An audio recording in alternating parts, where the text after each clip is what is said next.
जय जय जय जामजित दोषग्रभीत गुहा त्वमसि यदात्मना समवरूढ समस्त भग अग जगदोख सामखिल सत्यवबोधक ते क्वचिद जयात्मना चरतोऽनुचरे निगम बृहदुपलाद्मेतदवयं त्यवंशेषतया यत उदयास्मयो विकृते मृदिवा विकृता अथर्षयो दधुस्वै मनोवचनाचरितम् कथमयथा भवन्ति भुवि गतपदानि इति तव सूरयस्प्रधिपते खिललोकमल क्षपण कथामेताभिमवगाय तपांसि जहु किमुत पुनः स्वधाम विधुताश्रय कालगुका परम भजन्ति ये परम जस्त्र सुखानुभवम्। श्रुतियां वेद भगवान की ऐसे स्तुति करती है कि जय जय जय जामजित, हे अजीत आपकी जय हो, आपकी जय हो, आपकी जय हो। भगवान का क्या नाम है? अजीत। श्रुतियां वेद अजीत नाम दे रहा है, हे अजीत आपकी जय हो। बड़ी ध्यान पूर्वक सुनिएगा वेद स्तुति का अर्थ। भगवान ने कहा मानो हे जब मैं अजीत हूं तो फिर मेरी जय जयकार क्यों?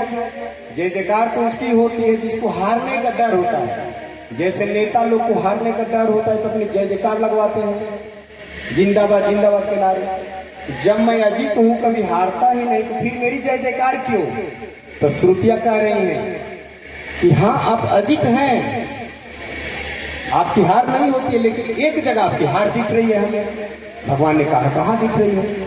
उन्होंने कहा प्रभु आपने वेद में कहा ईशावास्यमिदं सर्वं यात् किंचन जगत्याम जगत तेन तेन भूजिता मां विधा कस्य स्वीधनम। ईशावास्य उपनिषद के तीसरे अध्याय का 5 नंबर मंत्र कि मैं हूं सबके हृदय में विराजमान हूं। गीता में भी अर्जुन से भगवान बोले ईश्वरः सर्वभूतानां हृदय से अर्जुन तिष्ठति ब्राह्मण सर्वभूतानि यंत्र रूढ़ानि माया। मैं यहाँ स्थित हूँ हृदय में। यही पे जो पुरुष सूक्त का मंत्र, पुरुष सूक्त में भगवान ने कहा सहस्त्र शिखा सहस्त्र पुरखा सहस्त्र पाप दशम चौथे चरण में दशांकुलम, यहाँ नाभि से दस अंगुल नापो, यहाँ वह स्थित है। तो श्रुतियां कह रही है कि प्रभु आप हर जगह कह रहे हो कि मैं यहाँ स्थित हूँ हृदय में, पर आपका आता पता नहीं लगता कि आप कहाँ हो इसके अंदर। ये देखो ना एक बार अपने अंदर झांक के, कहीं दिख रहे क्या? उनका तो आता पता लगता नहीं है, लेकिन जो उनके ये सेवक हैं, नौकर चाकर हैं, जो उनके दरवाजे पे झाड़ू लगाते हैं, काम क्रोध मत्सर, इनकी झंडा खूब लहलहा रही है। सबको देखो तो मस्तिष्क में काम आ रहा है, क्रोध आ रहा है, सब उसी के वशीभूत होकर के नाना प्रकार के पापाचरण कर रहे हैं, सभी काम क्रोध के वशीभूत होकर के। इनके तो झंडे खूब लहलहा रहे हैं और जो यहाँ बैठे हैं उनका आता पता नहीं। तब श्रुतियां करे कि यही आपकी हार मुझे दिखाई दे रही है। भगवान ने कहा कि भाई हमने उसके रास्ते तो बताए हैं, मेरे भजन करो, सर्वधर्मान प्रत्यज मामकम शरणं व्रज, तब जाके हम त्वाम सर्वेभ्यो पापेभ्यो मोक्षयिष्यामि मा शुचः, तब जाके मैं तुझे मोक्ष प्रदान करूंगा। क्यों नहीं चलते उस सूत्र को लेकर? तब श्रुतियां कहती हैं कि देखो प्रभु ये बताइए, आप भी जरा इस पूछूंगा, जैसे एक राजा का राजकुमार घर से रूठ के, राजा से नाराज होके विदेश भाग गया। जब तक उसके जेब में पैसा रहा तब तक तो मौज मस्ती से खाता पीता रहा। जब उसके पास पैसे खत्म हो गए, अब भूखों मरने लगा, तो गया एक होटल में, जाके बोला भैया भोजन मिलेगा? होटल मालिक ने कहा मिलेगा, पर उसके बदले कुछ काम करना पड़ेगा। राजकुमार बोला क्या करना पड़ेगा?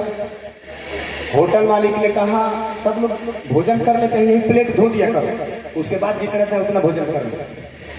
जो अपने भारत देश का राजकुमार था जाकर विदेश में प्लेट धो रहा है बर्तन खाने के लिए।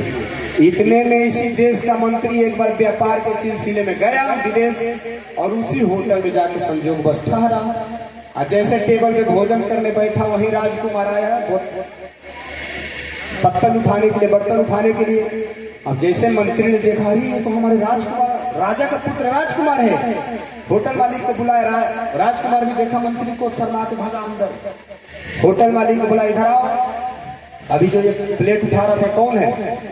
होटल मालिक बोला भैया अभी 4 दिन से ही हमारे यहाँ नौकरी पे लगा है, बेचारा भोजन के लिए मर रहा था तो हमारे यहाँ प्लेट धोता है, भर पेट भोजन करता है। अब जैसे ही मीडिया वालों के कान में खबर लगी, सब मीडिया वाले आके माइक लगा दिए मुख के पास, उनको तो ऐसा ही कोई ताजा खबर चाहिए। सब सुबह सुबह पेपर में निकला कि राजा का पुत्र राजकुमार प्लेट धोते हुए पकड़ा गया विदेश में। अब बताइए इससे राजकुमार की बेइज्जती होगी या राजा की बेइज्जती होगी? आप बताएंगे।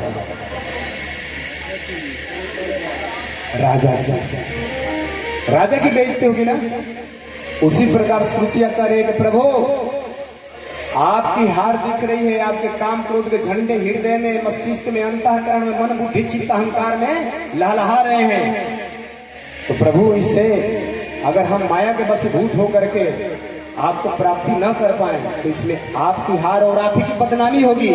ईश्वर अंश जीव अविनाशी, चेतन मन सहज सुख राशि, सो माया बस भयों गुसाई, बंधक की मरकट की नाई। जैसे मरकट बंदर घड़े से चना निकालने के चक्कर में मुट्ठी बांधा, मुट्ठी नहीं निकाल पा रहा, आया शिकारी पकड़ लिया, फंस गया। उसी प्रकार जड़ चैतन्य ग्रंथि पड़ गई, जब देखा छुटत कठिन। वेद स्तुति का ऐसे बिछी कई तरह से व्याख्या करते हुए आगे जो है